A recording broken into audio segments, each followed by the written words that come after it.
জনপ্রিয় content creator Ripon মিয়ার এক স্ট্যাটাসে যেন রীতিমতো তোলপাড় নেট দুনিয়া। রিপন মিয়া তার ফেসবুক পেজে এক স্ট্যাটাসে বলেন, তার বাড়িতে কিছু গণমাধ্যম কর্মী বিনা অনুমতিতে ঢুকে পড়েন এবং তার পরিবারের সদস্যদের অপ্রাসঙ্গিক প্রশ্ন করেন, এমনকি প্রাণনাশের হুমকিও দেন।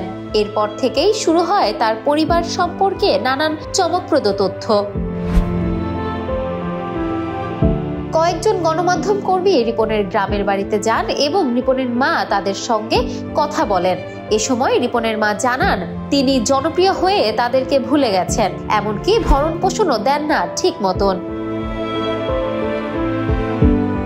এমন অভিযোগের পর রিপন মিয়ার কাছে এর সত্যতা জানতে চাইলে তিনি তা অস্বীকার করেন। জানা যায়, রিপন মিয়া স্ত্রী ও 2 সন্তানকে নিয়ে নতুন বাড়িতে থাকেন। এছাড়া রিপন মিয়া নিজের স্ত্রীকে ভাইয়ের স্ত্রী হিসেবে পরিচয় দেন। মিডিয়াতে রিপনের মা বাবার কথায় সমালোচনা শুরু হয় সামাজিক যোগাযোগ মাধ্যমে। তখনই সামনে আসে এক নতুন তথ্য।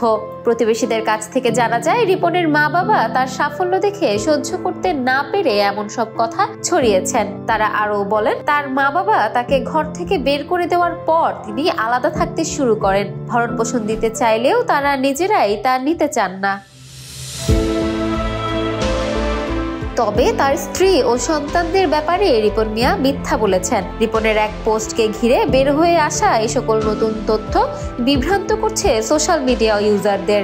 এখন রিপন মিয়া ক্যামেরার সামনে আসার অপেক্ষায় রয়েছে সকলেই।